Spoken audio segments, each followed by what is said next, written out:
வணக்கம் நண்பர்களே, இன்னைக்கு நம்ம இந்த வீடியோவில் என்ன பார்க்க போறோம்னா, ஆஸ்திரேலியாவுக்கு செல்லும் இந்திய சுற்றுலா பயணிகள் இனி ஆன்லைனில் விசா பெறலாம் என ஆஸ்திரேலியா அறிவித்துள்ளது. அதை பற்றி பார்க்க முன்பு நம்ம சேனலை சப்ஸ்கிரைப் பண்ணலாம்னா இப்போவே சப்ஸ்கிரைப் பண்ணிக்கோங்க. ஆஸ்திரேலியாவுக்கு செல்லும் இந்திய சுற்றுலா பயணிகளின் வசதிக்காக ஆன்லைனில் நுழைவு விசா பெறும் வசதியை அந்நாட்டு அரசாங்கம் அறிமுகம் செய்துள்ளது. வரும் ஜூலை 1ஆம் தேதி முதல் இந்த வசதியை ஆஸ்திரேலிய அரசு அறிமுகம் செய்ய உள்ளது.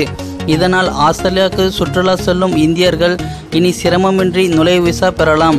இது தொடர்பாக ஆஸ்திரேலியா குடியேற்றம் மற்றும் எல்லை பாதுகாப்புத்துறை இணையமைச்சர் அலெக்ஸ் திங்கட்கிழமை கூறியதாவது, சுற்றுலா பயணிக்காகவோ அல்லது வர்த்தக அலுவலகங்களுக்காகவோ ஆஸ்திரேலியாவுக்கு வருவோருக்கும் அல்லது இங்குள்ள உறவினர்களை பார்க்க வருவோருக்கும் இந்த ஆன்லைனில் நுழைவு விசா பெறும் வசதி உதவிகரமாக இருக்கும் என்று அவர் கூறினார்.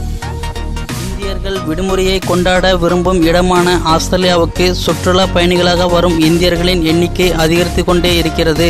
2014ஆம் ஆண்டின் முதல் 4 மாதங்களில் மட்டும் 65,000 இந்தியர்களுக்கு ஆஸ்திரேலியா குடியேற்றத்துறை சுற்றுலா நுழைவு விசா வழங்கியுள்ளது. இந்த நிலையில் சுற்றுலா நுழைவு விசா பெறுவதில் காலதாமதம் ஏற்படுவதாக ஏராளமான இந்தியர்கள் புகார் தெரிவித்தனர். அதன் அடிப்படையில் ஆஸ்திரேலியாவுக்கு சுற்றுலா வர விரும்பும் இந்தியர்களின் சிரமத்தை போக்குவதற்கு தற்போது இந்த நடவடிக்கை எடுக்கப்பட்டுள்ளது. இந்த மாதிரி பல வெளிநாட்டு செய்திகளை உடனுக்குடன் தெரிந்து கொள்ள நம்ம சேனலை சப்ஸ்கிரைப் பண்ணலாம்னா இப்போவே சப்ஸ்கிரைப் பண்ணிக்கோங்க.